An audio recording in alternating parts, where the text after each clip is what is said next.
Prosecutors charged a man with killing his ex hours after she filed a temporary restraining order against him. A judge signed off on her restraining order Friday morning. Only problem: Kiana Pliska had already been dead for hours. Let that sink in for a second. The system finally said yes, after it was already too late to matter. Girl, this one is going to sit heavy on you. Because everything that happened to Kiana, it wasn't hidden. It wasn't a secret. It was on paper. It was documented, page after page, court date after court date. And it still wasn't enough to save her. So today, we're going to walk through exactly how a 32-year-old mother from Wisconsin ended up shot in a parking lot, hours after finally doing everything right. She called the police. She filed the paperwork. She told the court, in her own words, that she was in imminent danger. And still, it happened anyway. I said what I said. Stick with me because this story is going to make you question a lot of things about how we protect women in this country. Let's get into it. In every home, behind every closed door, there's a story waiting to be uncovered. Welcome to Dark Whispers, where we dive deep into the hidden truths of domestic crime and the relationships that turn deadly.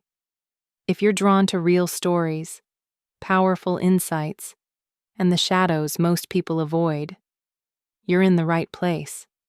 Subscribe now and step into the whispers they never wanted you to hear.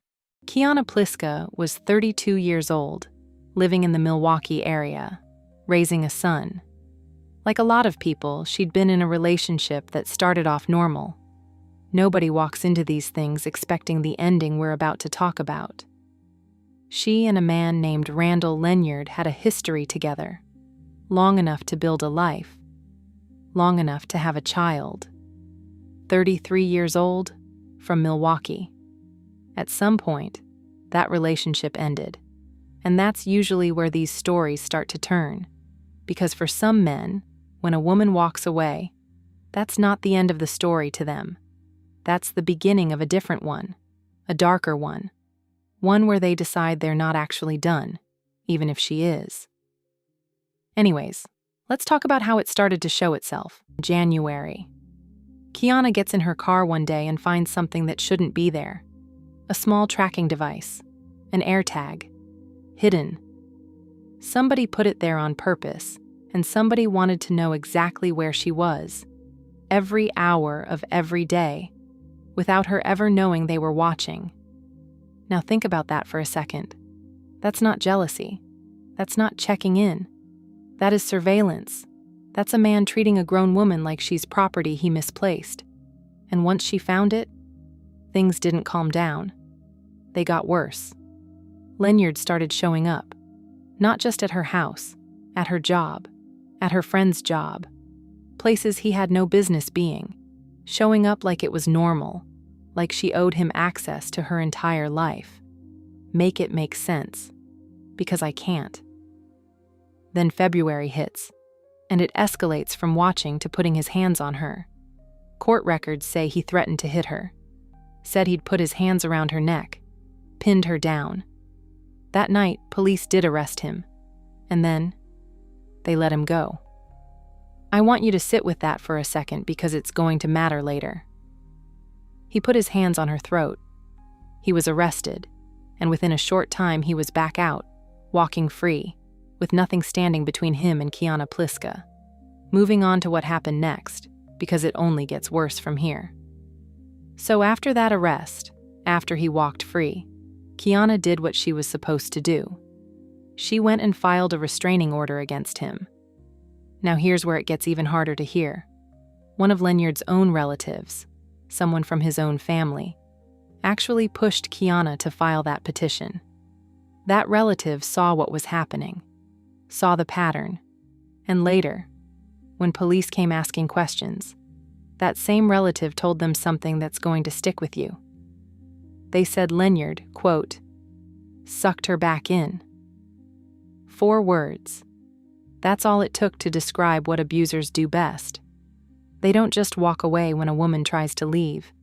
They pull her back, They apologize, they promise. They make her feel like maybe it wasn't as bad as she remembers. And it worked. Kiana didn't show up to that court hearing, and because she didn't show, the petition got dismissed. Case closed. On paper. But out here in the real world, nothing was closed. Nothing was fixed. So what? He's back in her life again, and the clock is still running. April comes around, and Kiana's back in front of a judge, filing again. This time, the judge actually grants her a temporary restraining order. Real protection, on paper. But around that same time, Lenyard sits down and tells police, out of his own mouth, that he has 4 guns in his home. 4. And nobody moves on that information. Nobody connects those dots. A man with a documented history of choking her, stalking her, showing up uninvited, has 4 guns, and life just continues. Then April 27th hits, and that restraining order gets dismissed too. Why? Because Kiana didn't show up to court again. Let me tell you something, because I already know what some of y'all are thinking. Why didn't she just go? But that question misses the point entirely. Women don't skip court because they're not scared. A lot of the time, they skip court because they are scared. Because showing up means facing him. Because the system asks victims to stand in a room with the person terrorizing them and call it justice. But hey, let's keep going, because we're getting close to the end now. 2 days before she died, Lenyard threatened to end his own life. Said it was because Kiana didn't want to be with him anymore. That's a tactic. That's not heartbreak. That's control. Dressed up as pain. Making his feelings her responsibility. Making his choices her fault. And then we get to that final Thursday. Lenyard showed up at her home. And this time, he didn't just knock. He kicked the door clean off its hinges. Her own son was there. Her son was the one who called 911. That same day, Kiana went back to court one more time. She filed for another restraining order, and in her own words, she wrote that she was in imminent danger of physical harm. Not scared, not uncomfortable, in danger. She named it. She put it in writing. A judge would eventually grant that request, just not in time.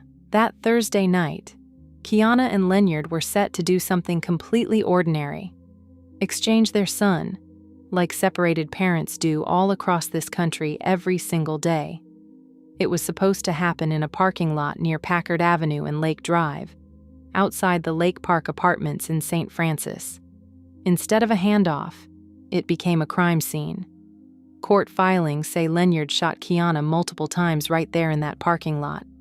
She was rushed to the hospital, taken into an operating room where doctors fought to save her. It wasn't enough.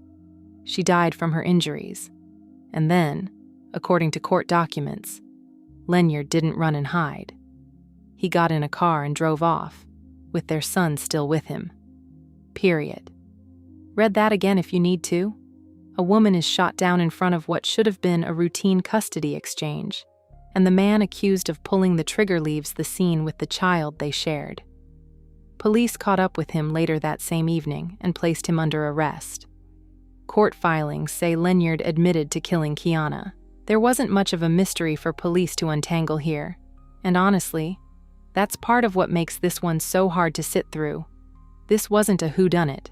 Court filings say Lenyard admitted to killing Kiana.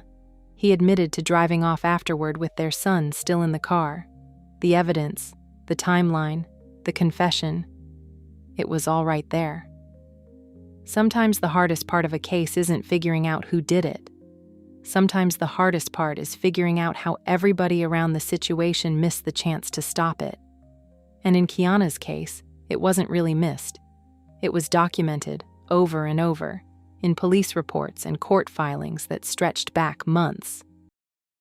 Court documents outline a pattern of abuse that ended in gunfire in this St. Francis parking lot on July 16th. You don't expect this, and somebody so young and no reason. Violence is just It's just horrible. Police say 33-year-old Randall Lenyard shot Kiana Pliska 6 times in front of their 6-year-old son following an argument. And that's when all the neighbors were out here and they're like, oh my God, she was shot. The criminal complaint says after the shooting, Lenyard called his sister, "I shot her.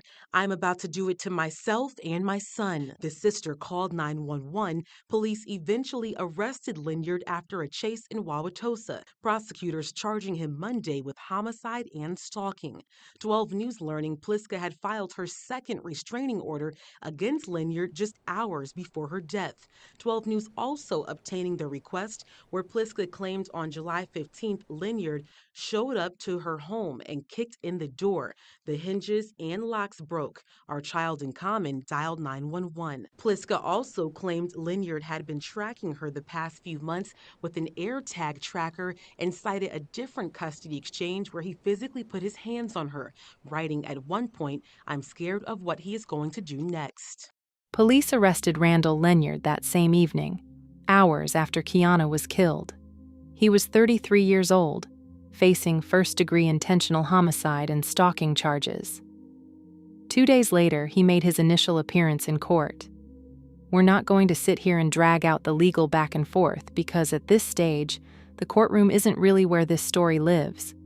The story already happened, out in that parking lot, in the months and months leading up to it. What matters here isn't procedure. What matters is the timing of everything. And that brings us to the part of this story that's going to stay with you. Friday morning, the morning after Kiana Pliska was killed, a judge sat down, reviewed her final petition, the one where she wrote she was in imminent danger of physical harm, the one filed the same day her ex kicked her front door off its hinges, and granted it. Approved. Protection granted. For a woman who had already been gone for hours. Let me tell you something, and I need y'all to really hear this part. Kiana Pliska did not fail to protect herself. She found the tracker. She reported the assault. She filed the paperwork, more than once. She named her fear in writing, in her own words, right up until the very end. She did every single thing we tell women to do when they're in danger. And it still wasn't fast enough. Her mother is left now, spending time with family, trying to process a loss that never should have happened this way. And her son called 911 the day before his mother was killed. He was there for the door being kicked in. Court filings suggest he may have been present for what happened in that parking lot too.